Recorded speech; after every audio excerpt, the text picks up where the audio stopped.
Oy, Chris! Chris! Uy, okay ka lang? May problema ba? Wala to. Siguro gutom lang. Talaga?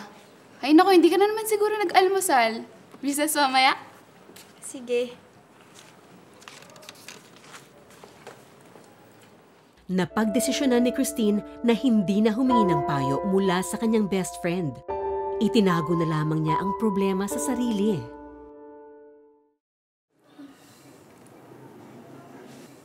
O ano, babe? Ready ka na? Mahal mo naman ako, di ba? Oo naman.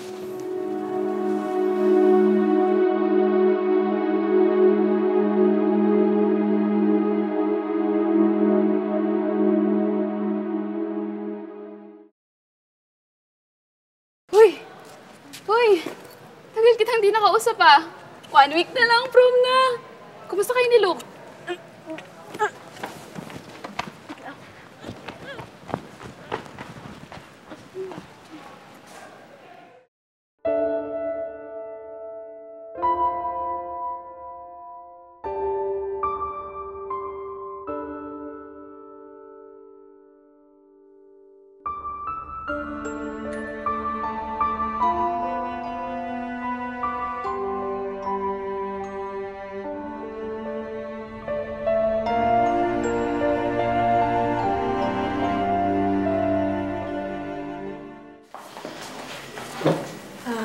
Good afternoon po, Doktora. Ako po si Christine. Hi, Christine. Yes?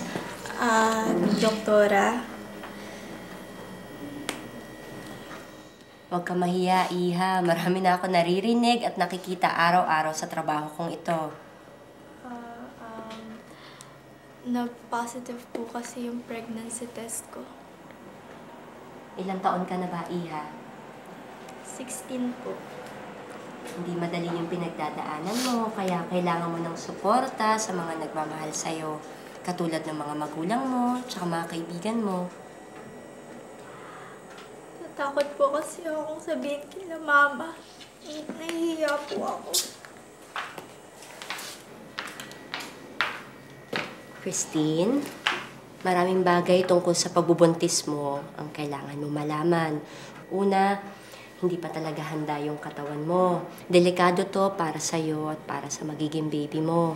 Kaya marami tayong kailangan bantayan, ha? Kasi pag napabayaan natin to, pwede kang magkaroon ng anemia, hypertension, o manganak ng wala sa oras. At yung baby mo, baka hindi husto ang timbang o baka may komplikasyon. Nakakatakot, pero mas nakakatakot kung haharapin mo to mag-isa. Ano mangyayari kay Christine sa JS Prom? Ngayon alam na niyang buntis siya. Tunghayan sa susunod na episode.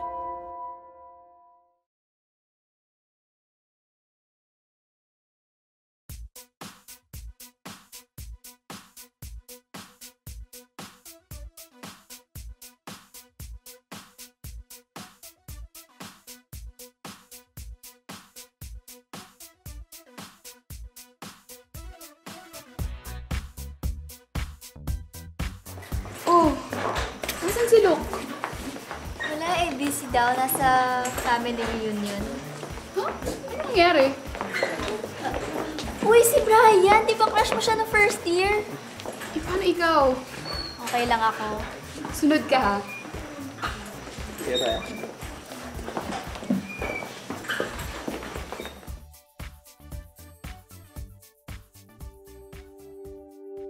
Ano na kaya mangyayari sa akin? Siguradong hindi na mabibigay sa akin yung scholarship. Hindi ko pa kayang mag-alaga ng bata. Paano na kaya ang kinabukasan ko? Paano ng pangarap ko?